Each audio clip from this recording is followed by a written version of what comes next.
Olá, eu sou Rafael Brandão, médico oncologista do Américas Oncologia. Estamos aqui diretamente da ASCO, falando para o Medscape em português. Tenho a honra de estar aqui hoje com Cícero e com Gustavo, dois experts do Américas Oncologia, onde a gente vai discutir um pouco sobre melanoma e sarcoma. Vou começar um pouquinho falando de sarcoma, que é sempre a nossa maior dificuldade, nosso maior desafio, dizemos assim. Alguma coisa nova, Gustavo? A gente tem alguma luz no fim do túnel? Tem sim. Na verdade, a gente teve um trabalho muito interessante que foi apresentado, na verdade, na plenária, né, que são os melhores trabalhos, né, do congresso inteiro, e um deles foi dedicado a sarcoma, na verdade, mais especificamente rabdomyosarcoma. Foi um trabalho do Grupo Europeu de Sarcoma de Partes Moles, pediátrico, né, que mostrou que vai mudar completamente a forma como se vai tratar a partir de hoje rabdomyosarcoma, né? É um tumor raro, mas muito prevalente, mais prevalente em criança e adulto jovem, tumores agressivos, mas que, por outro lado, são extremamente quimiosensíveis, né? E o tratamento padrão até então era uma combinação de quimioterapia, e com essa combinação a gente conseguia até 90% zerar a doença desses pacientes. O grande problema é que desses pacientes, desses 90%, de 30% a 40% acabavam recaindo no primeiro ano de acompanhamento. Importante dizer que foi incluído adultos também, né? Não foi? Sim, o range de idade era de quanto? De 0 a 21 anos, né? Então, crianças e recém-natos, crianças e adultos jovens foram incluídos nesse estudo, e o racional era todo esse, né? Tentar, de alguma forma, estender a quimioterapia inicial que era feita, que conseguia uma remissão grande, mas que acabava tendo uma taxa de recaída também grande, né? E com isso, a proposta foi ampliar o tratamento inicial com uma quimioterapia de baixa intensidade por mais 6 meses, né? E aí, então, foi feito uma combinação de vinorelbina, D1, 15 e D1, D8 e D15 a cada 28 dias por 6 meses, junto com ciclofosfamida, 25 mg por metro quadrado por dia durante esses 6 meses, né? E o que se viu foi um aumento da sobrevida global, que é sempre o endpoint, né? É sempre o indicador que a gente mais procura, né? A gente conseguiu, com essa estratégia, aumentar a sobrevida em 5 anos de 73% para 86%, né? Um ganho de percentual absoluto enorme e relativo mais ainda, né? Então, sem dúvida, a partir de hoje, o protocolo e o tratamento desses pacientes vai mudar por conta desse estudo que foi apresentado esse ano. Sem dúvida alguma, uma grande importância, não tenho dúvida disso. Em relação a alguma imunoterapia, não funciona mesmo em sarcoma? Então, acho que a nossa vida ia ser muito mais fácil, né, se a gente conseguisse, nos sarcomas, ter o mesmo tipo de resposta que a gente tem em melanoma, por exemplo, né?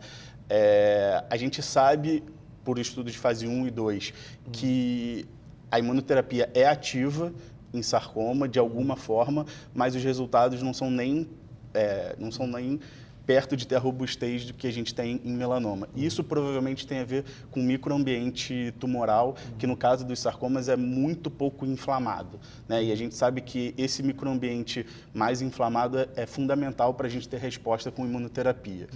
E o que eu acho interessante pontuar, né, em relação a isso, é que o que mais a gente talvez, a luz no fim do túnel para a gente conseguir de alguma forma fazer com que a imunoterapia traga para a gente o que a gente espera dela, é se a gente conseguir vencer esse microambiente pouco inflamado para um microambiente mais inflamado, com alguma mudança de estratégia também, né? E aí, nesse sentido, combinar a imunoterapia, digamos assim, tradicional dos anti-PD1 com alguma coisa, com rádio, com químio também, com inibidores de angiogênese, porque a gente sabe que a angiogênese, não só os fatores, né, de angiogênese aumentam a produção de vasos, mas como eles também aumentam a quantidade de células supressoras da inflamação. Deixa então, o tumor quente, né, para a imunoterapia. Exato. E aí, nesse sentido, se a gente teve um trabalho muito interessante do grupo europeu que foi apresentado, um estudo de fase 2 do Immunosarc, que combinou sunitinib com imunoterapia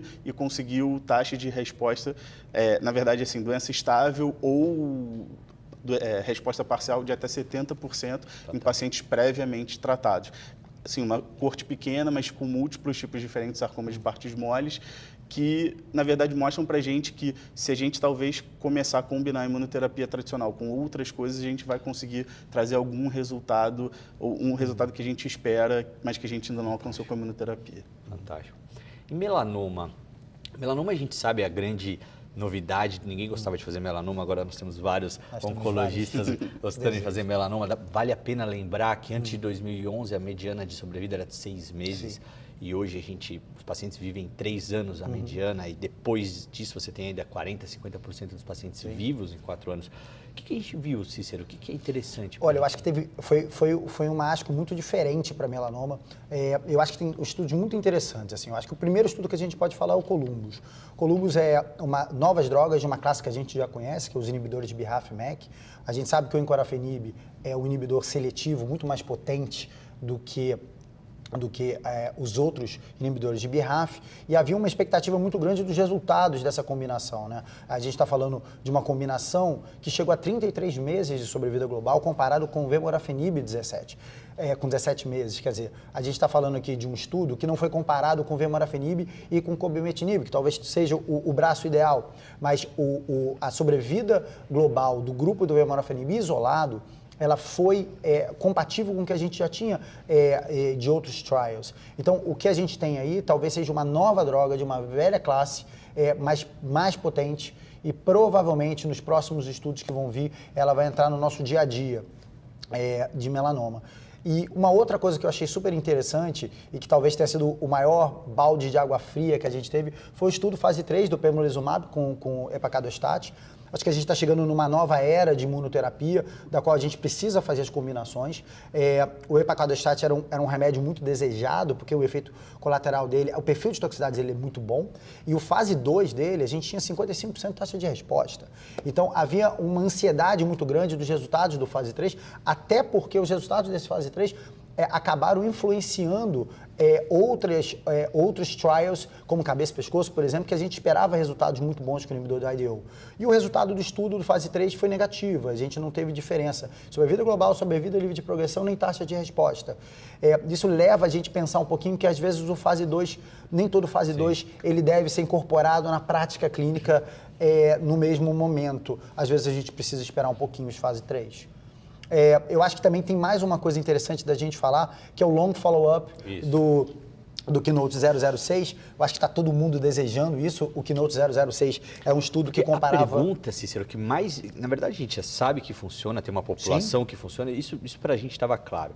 A nossa grande dúvida que a gente vive discutindo nos tumor boards já deu 2 anos, eu paro, eu tenho medo de parar, meu paciente está tolerando super bem, eu tenho coragem de parar o remédio. Como foi isso? A ASCO do ano passado já começou a responder essa pergunta. E esse ano a gente tem 4 anos de follow-up. Quer dizer, os pacientes que terminavam 2 anos, esses pacientes foram acompanhados. E o dado é muito interessante, você tem 86% desses pacientes sem evidência de progressão de doença. E mais interessante ainda, quando você pega 2 pacientes, dos 14% que progrediram, você tem 8 pacientes que foram resposta ao pembrolizumab. Desses 8 pacientes, você tem uma resposta completa, uma resposta parcial, 5 pacientes com doença estável e 1 com progressão de doença. Quer dizer, os dados que a gente tem agora é que pacientes que têm resposta completa, principalmente pacientes com resposta parcial, você pode parar o remédio e você pode respor esses pacientes e boa parte deles vão responder novamente a imunoterapia. Então, acho que cada vez mais está ficando claro. Eu acho que as perguntas que ainda ficam no ar, eu espero ano que vem a gente poder discutir alguma coisa sobre isso aqui, qual o sequenciamento no paciente BRAF mutado? Começo mesmo com imunoterapia se ele é baixo volume de doença ou não, eu começo com terapia-alvo? Isso para mim não está claro ainda. Será que eu posso reexpor o paciente a inibidor de BRAF ou será que funciona a imunoterapia tão bem quanto desses pacientes? A gente tem algumas dúvidas, muitas dúvidas ainda. E teve umas novidades em Merkel. Eu queria que você falasse um pouquinho. Vou falar rapidamente. Eu acho que Merkel, como a gente sabe, é uma doença extremamente rara. Durante anos e anos e anos não tinha nenhum trial para Merkel. E esse ano, incrivelmente, a gente teve a apresentação de 3 trials. O primeiro do nivolumab na neoadjuvância, depois o pembrolizumab em primeira linha, linha e os dados de long follow-up, de 2 anos de follow-up do avelumab, que a gente tem em acesso expandido no Brasil, para Merkel. E, resumidamente, a gente sabe que imunoterapia funciona, funciona muito bem. Talvez o que a gente consiga depreender desses 3 trials que foram apresentados é que talvez a gente tenha que puxar a imunoterapia para a primeira linha. Os dados em primeira linha eles são muito melhores do que os dados em segunda linha. Mas mesmo no follow-up do avelumab, os pacientes que fizeram quimioterapia e que eminentemente todos progrediam até 6 meses, tiveram respostas robustas e a gente consegue ter uma resposta muito boa para um tumor que a gente sabia que era muito imunogênico, mais até do que melanoma. Então a gente só está comprovando o que a gente já esperava. Fantástico. Eu queria agradecer muito vocês aqui. Agradeço a vocês. Continuem conosco.